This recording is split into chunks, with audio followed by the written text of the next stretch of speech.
Friends, good morning. हम लोग कल पढ़ रहे थे क्लास 10 का बायो का सेकेंड चैप्टर जिसका नाम है नियंत्रण एवं समन्वय। इसके पिछले वीडियो में हमने बहुत सारे प्रश्न और उत्तर भी किए थे और कल भी हमने इस पार्ट के अभ्यास के प्रश्न को बनवाए थे और अभ्यास के प्रश्न में से 4 प्रश्न बन गए थे और आज हम बनाने जा रहे हैं आप लोग के सामने 5वां प्रश्न। और 5वां प्रश्न है एक तंत्रिका कोशिका, यानी तंत्रिका कोशिका को हम लोग क्या कहते हैं, न्यूरॉन भी कहते हैं, न्यूरॉन। तो एक तंत्रिका कोशिका न्यूरॉन की संरचना बनाइए तथा इसके कार्यों का वर्णन कीजिए। देखिए इसमें 2 प्रश्न दिया हुआ। सबसे पहले तो कह रहा है कि एक तंत्रिका कोशिका न्यूरॉन की संरचना माने उसकी बनावट कैसे होती है, उसकी बनावट के बारे में हमको यहाँ पे बताना है और यहाँ पे हम इसके फिगर को बनाए भी हैं।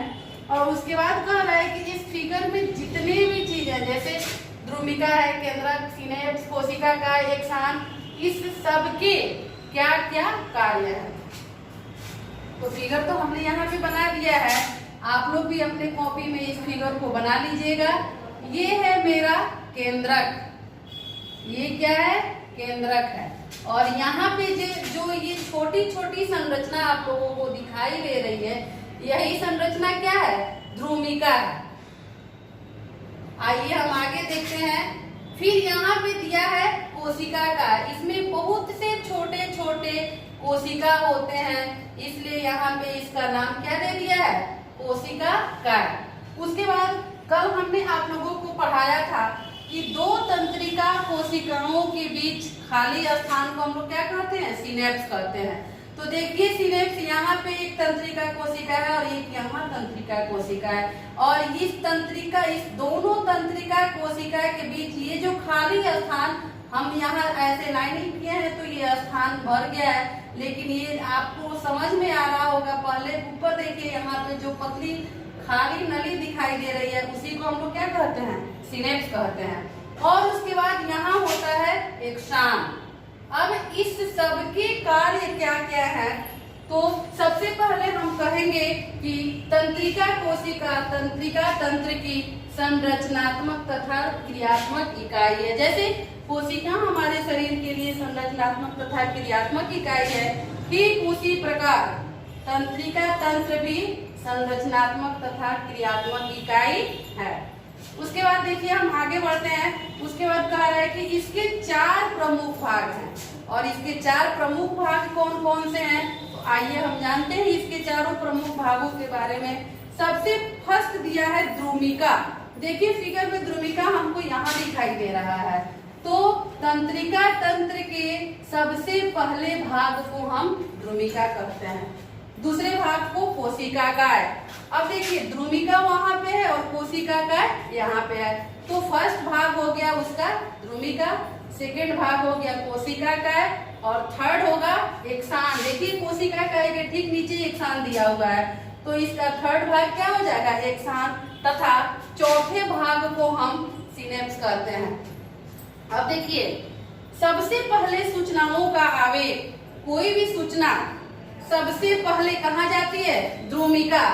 कोई भी सूचना सबसे पहले ध्रुमिका से होते हुए कोशिका काय तक पहुंचती है और कोशिका काय तक पहुंचने के बाद क्या होता है, देखिए सबसे पहले सूचनाओं का आवेग ध्रुमिका से कोशिका काय की ओर चलता है। वहां से सूचना का आवेग धीरे धीरे इसके माध्यम से कोशिका काय तक पहुंच जाती है।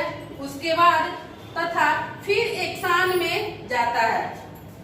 देखिए ध्रुमिका से होते हुए ये सूचना का आवेग कहाँ चला गया, कोशिका काय में, और जब कोशिका काय तक आता है उसके बाद ये पहुंच जाता है एक्सान में। उसके बाद सिनेप्स तक पहुंचता है। देखिए धीरे धीरे यहाँ से सूचनाओं का आवेग शुरू हुआ और कोशिका काय से होते हुए एक्सान से होते हुए कहाँ चला आता है, सिनेप्स में चला आता है। देखिए इस प्रकार सूचना मस्तिष्क से होते हुए तत्पेशी तथा ग्रंथि तक पहुंच जाता है। तब हमें पता चलता है कि हमें किस काम को कब करना है और कैसे करना है। तो ये था क्वेश्चन नंबर 5 और क्वेश्चन नंबर 6 हम आप लोगों को कल के वीडियो में बनाएंगे। तब तक आप इस फिगर को बढ़िया से अपने कॉपी में बना लीजिएगा और हर एक चीज को, ये छोटा छोटा जो चीज आप लोगों को दिख रहा है ये कोशिका है, इसका नाम हम दे देंगे कोशिका काय।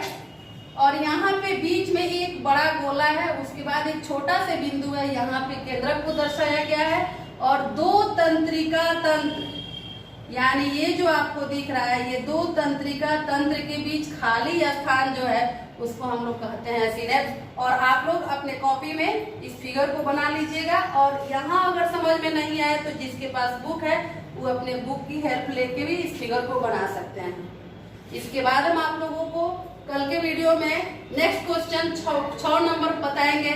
तब तक के लिए आप लोग घर पे रहिए, सुरक्षित रहिए और अपनी पढ़ाई को मन से कीजिए। धन्यवाद।